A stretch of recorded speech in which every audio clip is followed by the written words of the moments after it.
Hi friends, ఈ ఆదివారం ఎక్కడికి వెళ్దామని ఆలోచిస్తున్నారా? ఇప్పుడు నేను తీసుకుపోయే ఈ యొక్క ఆలయం వచ్చేసి ఆదివరహాల స్వామి యొక్క ఆలయం. ఈ ఆలయం మన తెలంగాణలో పెద్దపల్లి జిల్లాలోని కమాన్పూర్లో మాత్రమే ఉంది. మరొకటి ఆంధ్రాలోని తిరుపతిలో అయితే ఉంటుంది. చాలా విశిష్టత కలిగిన ఆలయాన్ని ఈ వీడియోలో మీరైతే చూడబోతున్నారు.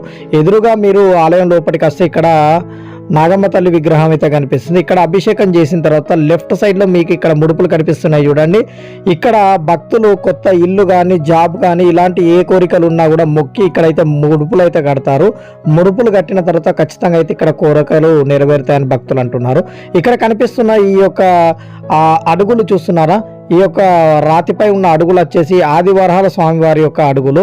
ఆదివరహాల స్వామి అంటే మీ అందరికీ తెలిసే వేదాలు రక్షించడంతో పాటు భూమిని నీళ్ళలో మునగకుండా అయితే తన రెండు కోరలపై అయితే రక్షించడం అయితే జరిగింది. ఆ స్వామివారి యొక్క అడుగులను అయితే మీరు ఇక్కడ చూడవచ్చు.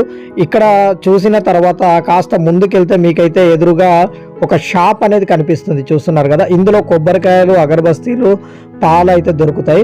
అభిషేకానికి అయితే మనం ఇక్కడ తీసుకోవచ్చు. ఈ పక్కన మీరు చూస్తే కొబ్బరికాయ కొట్టు స్థలం అనేది చూడండి. ఈ ప్రదేశంలోనే భక్తులు వారి యొక్క కొబ్బరికాయలు అయితే కొట్టడం జరుగుతుంది. కాస్త ముందుకెళ్తే ఇక్కడ మీకు టికెటింగ్ ఉంటుంది. అభిషేకానికి, అర్చనకి ఇలాంటి టికెట్లు అయితే ఇక్కడ ఉంటాయి. అక్కడ టికెట్లు తీసుకున్న తర్వాత ఎదురుగా చూడొచ్చు. స్వామివారి కోసం లైన్లో వెయిట్ చేయాలి.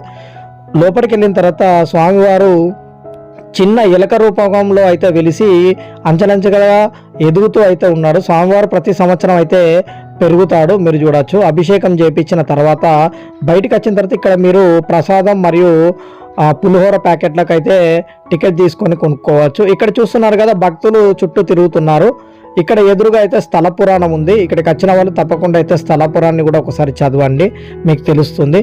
ఈ పక్కనే చుట్టూ తిరుగుతున్నారు చూడండి, వాళ్ళు వచ్చేసి మన మొక్కులు ఏదైతే స్వామివారి చుట్టూ ప్రదక్షిణాలు చేస్తారు చూడండి, అది 11 సార్లు చుట్టూ అయితే ప్రదక్షిణ అయితే చేయడం అయితే జరుగుతుంది. వెనుక వైపు నుంచి ఈ యొక్క ఆలయం చూస్తున్నారు కదా ఏ విధంగా ఉందో.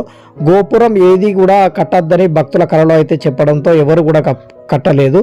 అందుకే గోపురం అనేది ఉండదు ఈ ఆలయం. ఫుల్ వీడియో కావాలంటే కింద లింక్ ప్రెస్ చేయండి. ఇలాంటి ఇంట్రెస్టింగ్ వీడియోస్ నా ఛానల్లో ఉంటాయి. ఇంకెందుకు ఆలస్యం, వెళ్ళి చూసేసేయండి.